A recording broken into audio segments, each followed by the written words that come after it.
今天花200块钱来包一个炝锅鱼自助，这么一大锅，原价188。兄弟们猜猜看，我今天能吃几锅？沪上自助哪家强？扭扭听，尝一尝。前段时间我不是拍了一个冷锅鱼自助嘛，但是他们家第一锅的鱼片特别好吃，后面是要加水煮火锅，所以说后面的味道比较淡了一点。然后我想起来我之前吃过的一个炝锅鱼，所以说今天我想着去炝锅鱼这家店看看能不能回我老板给我来一个炝锅鱼自助啊。咱们今天去试试看吧 ，Let's go。他们家现在还不是饭点，所以说没啥人。这个是他们家菜单，他们这个大份的炝锅鱼啊要188。如果跟他谈这个自助的话，不知道这个多少钱能拿下畅吃啊？看他店长呢？有什么就看我能帮助。就是我想在你们家这边花多少钱，看能不能在这吃个自助。所以说你问问看店长，你跟他说一下，好不好？这样。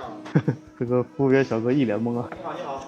哎，店长你好，就是我想在你们这边吃一个炝锅鱼自助，让我随便吃，你看多少钱合适？多少钱呢？对你开个数，然后我在这随便吃，比如我吃完了之后我再加一锅这样子。中锅上面是138，大锅188。我建议2个人是吧？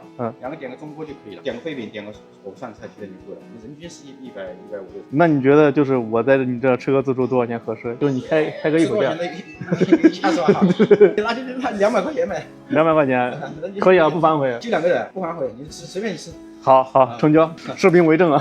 为证，没事的。那这样吧，你先给我来个大份的炝锅鱼，再来个辣子牛蛙，你先来这2个。这个是很辣的没事。牛蛙是从中辣开始。没问题。这边是他们家的小料台，来打个调料。这边除了调料之外，还有这个橘子啥的。这边他在调这个辣椒的配比。好，谢谢。现在我这一份大份的炝锅鱼就已经出炉喽。帅哥，这个辣椒帮我挑一下吧。这个细长的你要留一点。好嘞，好，谢谢。兄弟们，我先开吃了。哦哟，这热气腾腾的鱼片儿，就这一口不敢想到底有多香。这个鱼片的味道好香啊。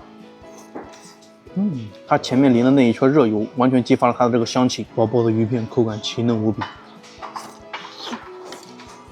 这个炝锅鱼的味道是完全在自助餐里面吃不到的这种味道，太美味了。但是今天有点心疼这个店长，他完全不知道咱们的实力。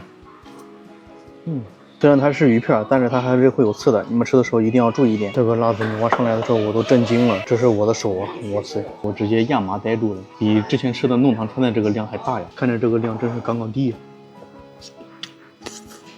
它这个牛蛙的辣度比这个炝锅鱼的辣度还要辣，可是外面是焦焦的，这里面的腿油超级多，特别好吃，辣的很爽。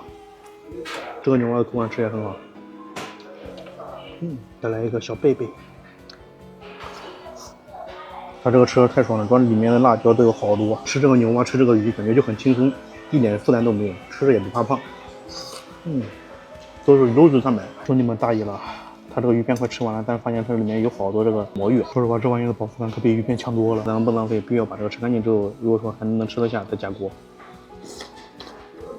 这个魔芋里面有好多气孔，它这个吃的真是那种 Q Q 脆脆的。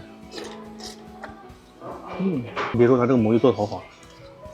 而且它是不是汤汁跟这个味道非常的融合，很入味。现在这2锅都吃得干干净净的了，咱们又可以让小哥加单了。哎，帅哥，这2个我们都已经吃干净了，然后你再帮我加一份这个麻辣肥肠鱼。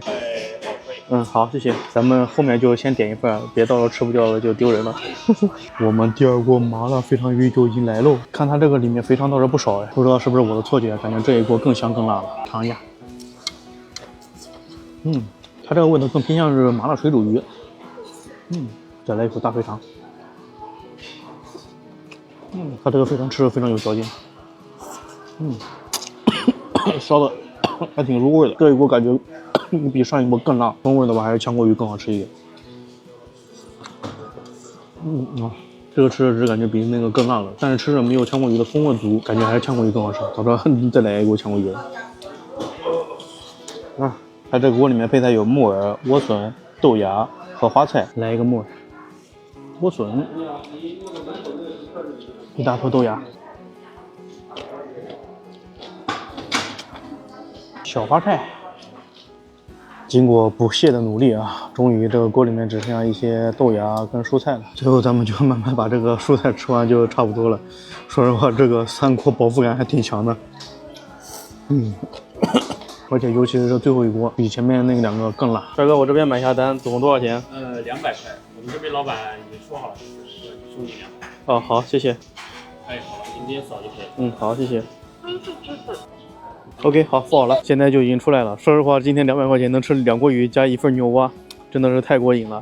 按照它这个门市价，我算了一下，差不多吃了将近原价500块钱啊，吃的还是挺爽的。毕竟外面的自助餐的这个味道，它是没有办法做的像这种单点的门店做的味道那么好的，所以说吃的比较过瘾啊。然后我就在想一个问题啊，今天我一个人都能200块钱吃到500块钱，如果说下次我带着桃姐来呢，我不敢想她到底会吃多少钱啊。你们想不想期待看一下桃姐来吃的话，到底能吃多少钱？如果说你们想看的话，记得在评论区上面打一个想看桃姐吃，那样的话我就请咱们桃姐出马。然后别的就没啥了，那以上视频就本期的所有内容了。如果喜欢这期视频的小伙伴，记得点赞关注我，我们下期见，啵啵。